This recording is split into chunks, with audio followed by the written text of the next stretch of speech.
L'Assemblée va entendre une allocution de Son Excellence, Monsieur Alamaye Alina, Premier ministre et chef du gouvernement de la République du Tchad.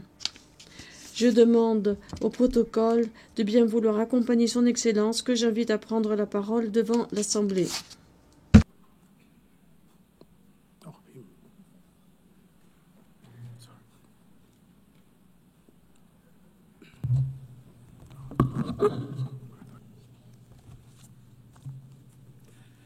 Madame la Présidente de l'Assemblée générale, Mesdames et Messieurs les chefs d'État et de gouvernement, Monsieur le secrétaire général des Nations unies, en raison des contraintes liées à l'agenda national, le maréchal Mohamed Idriss Déby Itno, président de la République du Tchad et chef de l'État, qui a bien voulu prendre part à ces importantes assises des Nations unies, n'a pu effectuer le déplacement de New York.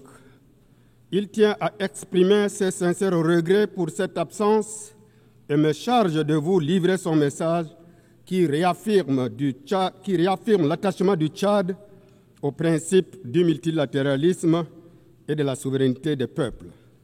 J'ai donc l'insigne honneur de donner lecture devant cette auguste assemblée du message du président de la République du Tchad, chef de l'État, et je cite: Madame la Présidente de l'Assemblée générale, Mesdames et Messieurs les chefs d'État et de gouvernement, Monsieur le secrétaire général des Nations unies, permettez-moi à l'entame de mes propos rendre grâce à Dieu le Tout-Puissant, source de sagesse et de force qui nous a permis de nous réunir dans un esprit de dialogue pour nous pencher sur les défis de notre temps et de notre monde, au premier rang desquels les questions de développement, mais aussi les préoccupations de paix et de sécurité internationale. Je tiens à adresser toutes nos félicitations à Madame Annela Baerbock, présidente de la 80e session de l'Assemblée générale, pour son élection et l'assurer du plein soutien de mon pays dans l'accomplissement de son mandat. De même, je voudrais exprimer nos infinis remerciements à l'ambassadeur Philémon Yang, président sortant, pour sa brillante direction de la session précédente. Aussi, voudrais-je exprimer notre sincère appréciation et tout notre soutien au secrétaire général, M. Antonio Guterres, pour ses efforts inlassables en vue de maintenir haut le flambeau du multilatéralisme incarné par l'ONU, dont la mission, voire la raison d'être, se trouve mise à rude épreuve par de nombreux défis de l'heure qui ne cessent d'assaillir de tous les côtés ce socle commun de l'humanité. Madame la Présidente, Mesdames et Messieurs, je me tiens devant cette auguste assemblée avec le poids de l'histoire et la force d'une conviction profonde. L'Organisation des Nations Unies, 80 ans après sa naissance, dans la douleur de guerre, doit aujourd'hui renaître dans la vérité de nos espoirs. Le thème choisi cette année, Mieux ensemble 80 ans, est pour la paix, le développement et les droits de l'homme, est plus qu'une célébration. Il est une interpellation, une invitation à réexaminer le rôle, la pertinence et surtout la légitimité politique et morale de notre organisation commune. Il serait injuste de nier les mérites historiques de l'ONU. Elle a contribué à préserver la paix mondiale, encadrer la décolonisation, faire progresser les droits humains et offrir un cadre de coopération multilatérale. Néanmoins, il convient de souligner que 80 ans après sa création, l'ONU reste encore loin d'avoir accompli les objectifs qui lui sont assignés par la Charte. En dépit des avancées indéniables relevées si haut, force est de constater que l'ONU n'a jamais autant déçu, notamment en raison de son incapacité à arrêter les conflits meurtriers qui continuent à faire rage dans plusieurs parties du monde. En Afrique, en Asie, en Amérique du Sud, la défiance grandit parce que trop souvent, les décisions majeures de cette organisation semblent servir les intérêts de quelques grandes puissances au détriment des aspirations des pays du Sud. Parce que le Conseil de sécurité reste une structure figée, héritée de l'après-guerre, où l'Afrique, berceau de 5e de l'humanité, demeure exclue de toute représentation permanente. Parce que les mécanismes de sanction et d'intervention sont sélectifs et l'indignation semblent parfois géographiquement conditionnées. Nous devons avoir le courage de le dire ici, sans détour. Les missions de maintien de la paix de l'ONU ont parfois failli à leurs promesses et à leurs devoirs. Que ce soit en Haïti, en République centrafricaine, en République démocratique du Congo ou encore au Mali, les casques bleus ont été, dans certains cas, accusés d'inaction, voire de comportements contraires aux principes de l'organisation qui l'incarne. Comment comprendre qu'au lieu de protéger, certains aient été complices de violations? Comment expliquer qu'après des décennies de présence, des conflits persistent et même s'aggravent? Ces échecs, parfois tragiques, érodent la légitimité de l'ONU sur le terrain et dans les cœurs. Il est impératif que les opérations de maintien de la paix soient réformées en profondeur, évaluées de façon transparente et recentrées sur leur mission fondamentale, protéger les populations civiles. Madame la Présidente, Mesdames, Messieurs, depuis plus de 7 décennies, le monde assiste impuissant à un drame humain et politique. Je vais parler du conflit israélo-palestinien. La situation à Gaza, marquée par des bombardements indiscriminés, des morts de civils par milliers et la destruction systématique d'infrastructures vitales, constitue un échec collectif de la communauté internationale.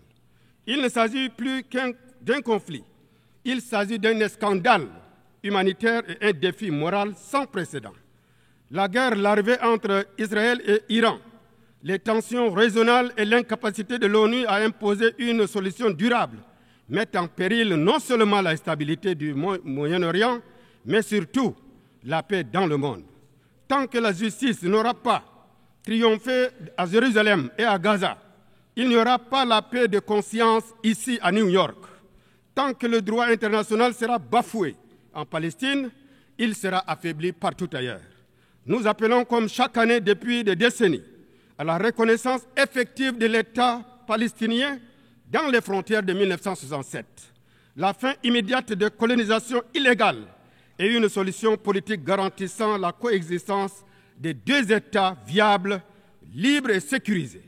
À ce titre, mon pays se félicite de l'adoption à une très large majorité de la déclaration de New York sur la Palestine du 12 septembre 2025, qui constitue une avancée historique et une étape majeure dans la quête d'une paix juste, globale et durable au Proche-Orient.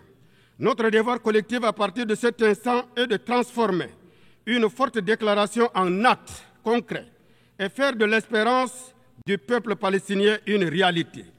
Madame la Présidente, Mesdames et Messieurs, dans le monde du développement, l'ONU peine à susciter le grand sursaut collectif indispensable pour matérialiser la mise en œuvre des agendas internationaux, au premier rang desquels le programme 2030.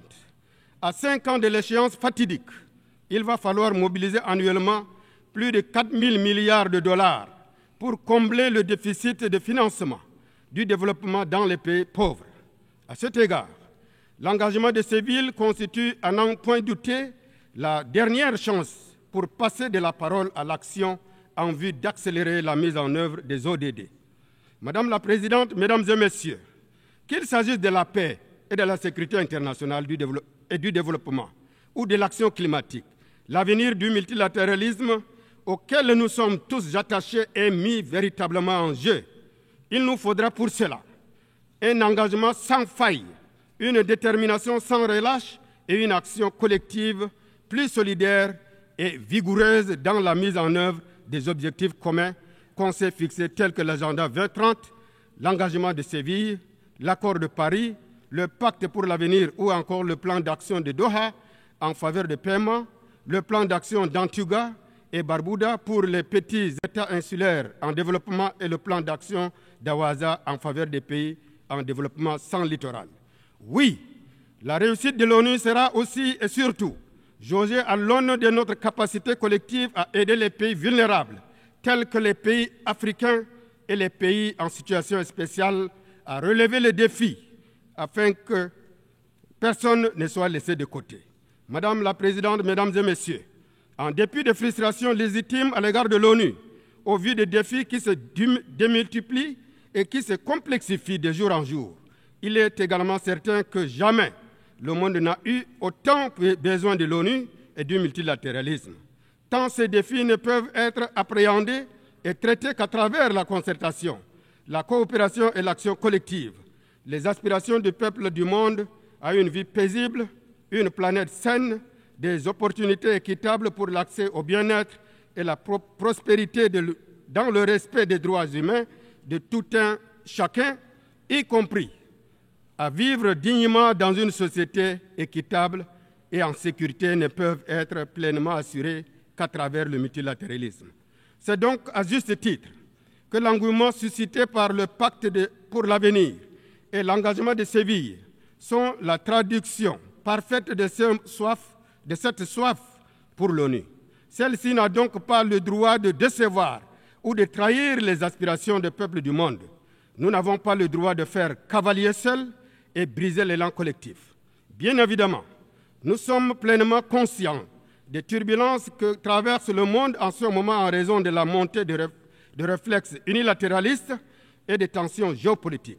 Dans ce contexte, que l'aide au développement connaît des coupes drastiques affectant considérablement les pays et les communautés les plus vulnérables, mais aussi frappant de plein fouet les opérations de tous les systèmes des Nations Unies.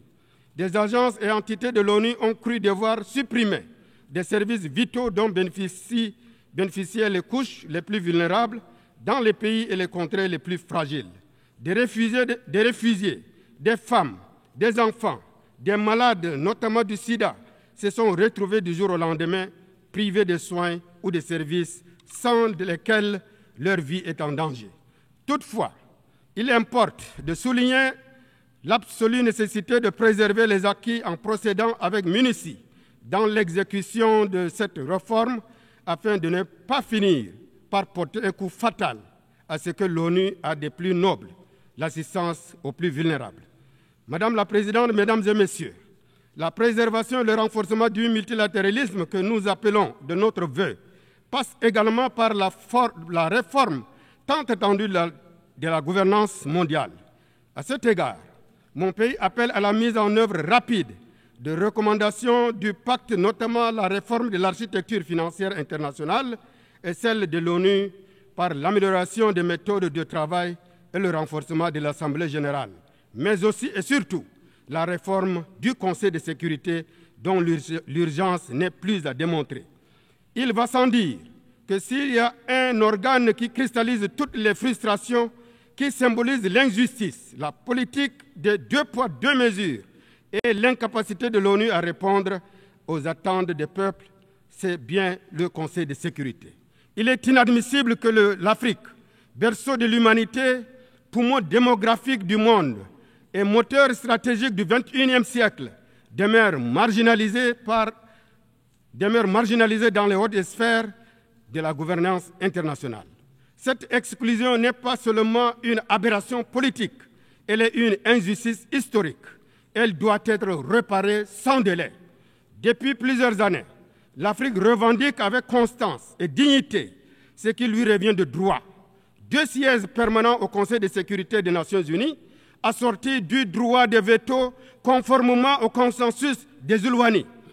Ce n'est ni une faveur, ni une concession, c'est une exigence de justice et de représentativité et de cohérence. Le monde ne peut prétendre à la paix, à l'équilibre et à la légitimité tant que plus d'1 milliard d'êtres humains sont tenus à l'écart des décisions vitales pour l'avenir de la planète. L'Afrique ne demande pas la permission, elle affirme sa voix, sa vision et sa conviction.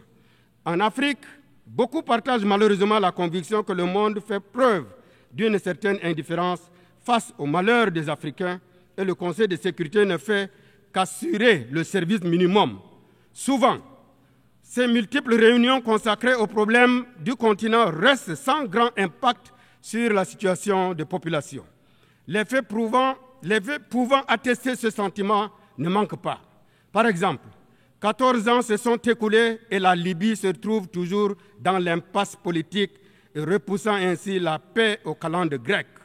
Au Soudan, les populations civiles sont abandonnées à leur triste sort parce que le Conseil de sécurité n'a pas su ou voulu assumer sa responsabilité en amenant les belligérants à une cessation des hostilités et à un règlement pacifique de leurs différends.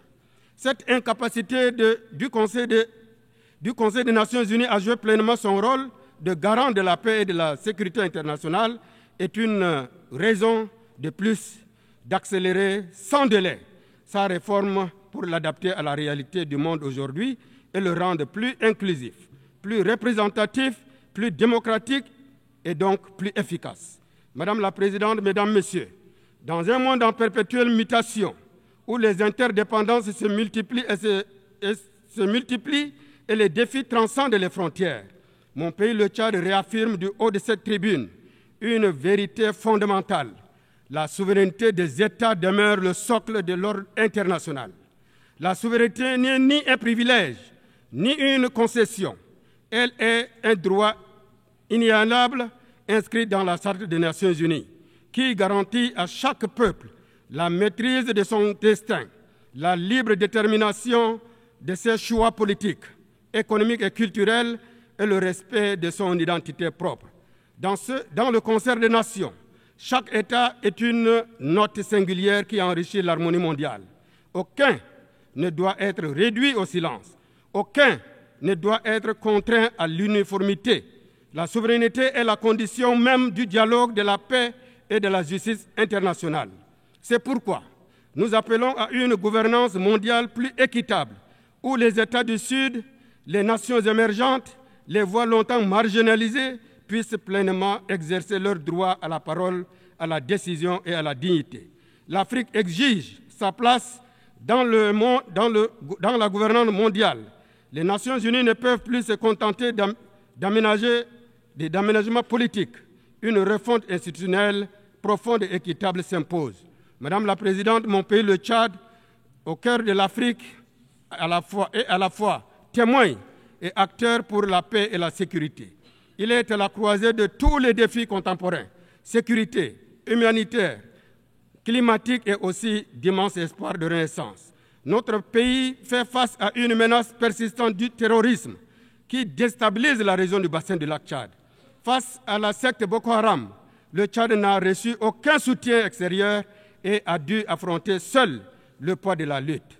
Ce sacrifice du Tchad accompli souvent dans l'ingratitude témoigne de l'engagement de notre pays pour la paix et la sécurité sous-régionale. Il est temps que la communauté internationale reconnaisse cette réalité et s'engage résolument dans la lutte contre le terrorisme et le soutien à la paix en Afrique et au-delà. Au-delà de la sécurité, le Tchad fait face aux effets dramatiques de dérèglement climatique. Avancée du désert, sécheresse et catastrophes naturelles affectent notre sécurité alimentaire et compromettent notre développement. Nous appelons à une solidarité accrue pour l'accès équitable au financement, aux technologies vertes et aux vaccins indispensables pour bâtir des sociétés résilientes et justes. Dans ce contexte, il est urgent de renforcer les efforts de préservation de notre écosystème, notamment autour du bassin du lac Tchad, dont le rétrécissement menace directement la vie de millions de personnes. Le Tchad et bien des pays d'Afrique n'émettent presque pas de gaz à effet de serre, mais payent un lourd tribut à une crise qu'ils n'ont pas causée. C'est pourquoi nous appelons à une gouvernance mondiale plus équitable où l'Afrique exerce pleinement sa place légitime. Nous plaidons pour une justice climatique effective et un accès équitable au financement, aux technologies vertes et aux vaccins. Madame la Présidente, Mesdames, Messieurs, le Tchad est un pays connu. Le Tchad, ayant connu une histoire politique mouvementée et vivant dans un environnement sous-régional marqué par les crises, conflits et guerres, et constamment exposé au risque de ces fléaux, est sorti de cette transition la tête haute. Une fois de plus, notre pays a su déjouer les pronostics les plus pessimistes en menant à bon port sa transition dans un climat apaisé empreint de dialogue, d'ouverture large, qui a prévalu du début jusqu'à la fin de ce processus. Je tiens du haut de cette tribune à rendre grâce à Dieu et un hommage au peuple tchadien qui a rendu possible cette réussite inédite. Nous remercions nos partenaires, en particulier l'ONU, pour leur accompagnement déterminant.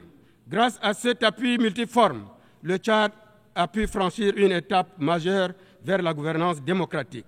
Je suis confiant que mes compatriotes continueront avec cet élan et ensemble, nous allons gagner le combat que nous avons engagé dans l'après-transition, à savoir poursuivre le dialogue et la réconciliation nationale, consolider la paix et l'unité nationale, défendre notre territoire et à relever le défi du développement socio-économique.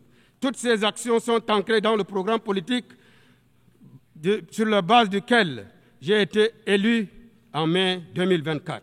Dans ce sillage, le gouvernement vient d'adopter le nouveau plan national de développement pour la période 2025-2030 intitulé Tchad Connexion 2030. Axé autour de 4 domaines d'intervention, le Tchad Connexion 2030 vise à opérer une mutation systémique et en profondeur de l'économie et de la société tchadienne.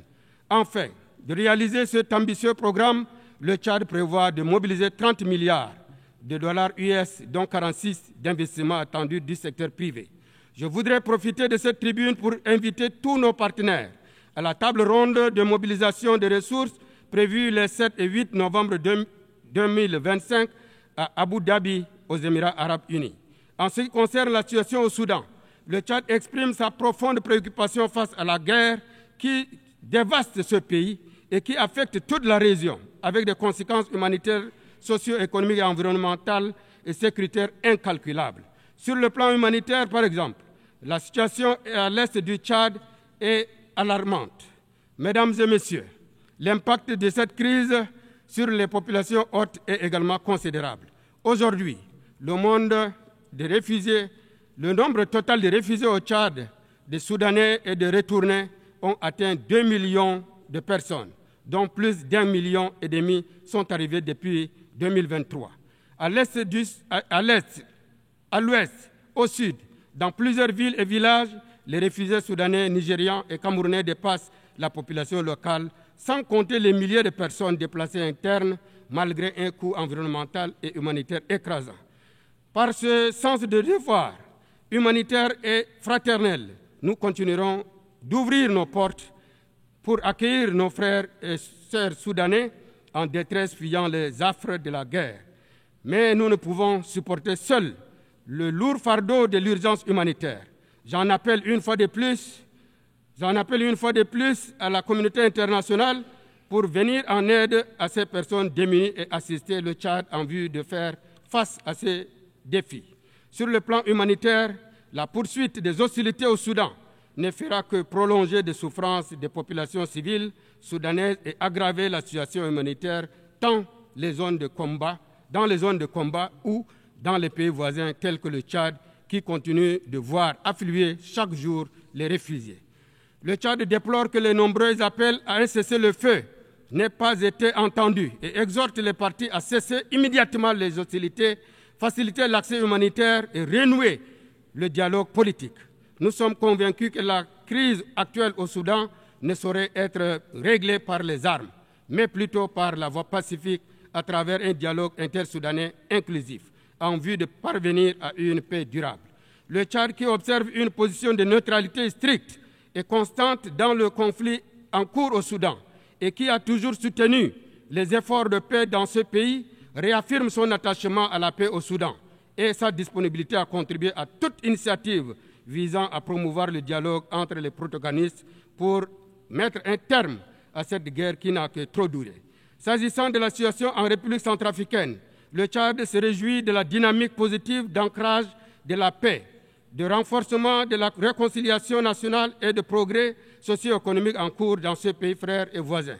Nous saluons la politique de la main tendue de son Excellence, Monsieur le Président Faustin Archange Touadéra, ayant permis le retour au bercail d'anciens rebelles grâce à la médiation que le Tchad a eu l'honneur de mener. Nous réaffirmons l'attachement du Tchad à la paix et à la stabilité en République centrafricaine, avec laquelle nous sommes liés par un destin commun et tenons à retirer notre disponibilité à ne ménager aucun effort en vue d'appuyer la paix et la réconciliation entre les frères centrafricains.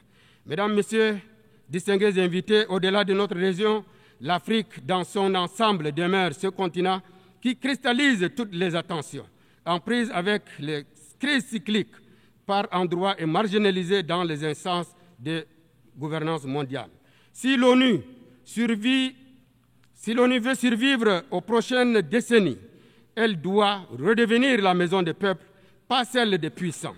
Elle doit parler aux jeunes du Sahel, aux maires de Gaza, aux agriculteurs de l'Amazonie, aux déplacés du Soudan, aux réfugiés de l'Ukraine ou de Birmanie, avec une seule voix, celle de l'humanité partagée. Mieux ensemble, cela signifie reconnaître nos échecs pour mieux les surmonter. Mieux ensemble, c'est admettre que personne n'a le monopole de la vérité ni celui de la douleur. Mieux ensemble, c'est enfin bâtir un système international où chaque nation compte et où chaque vie humaine a la même valeur. Nous appelons l'ONU à retrouver son âme, sa parole et sa puissance morale. Madame la Présidente, Mesdames, Messieurs, le Tchad croit à la paix, le Tchad croit en l'ONU, mais plus encore, le Tchad croit à l'humanité, parce qu'il en est le berceau, parce que nous sommes convaincus qu'ensemble, unis dans la diversité, nous pouvons relever les défis de notre temps, changer le monde, partager les droits fondamentaux, faire prévaloir la paix et assurer un développement durable pour tous. Maréchal Mahamat Idriss Déby Itno, Président de la République, chef de l'État. Je vous remercie pour votre bien aimable attention.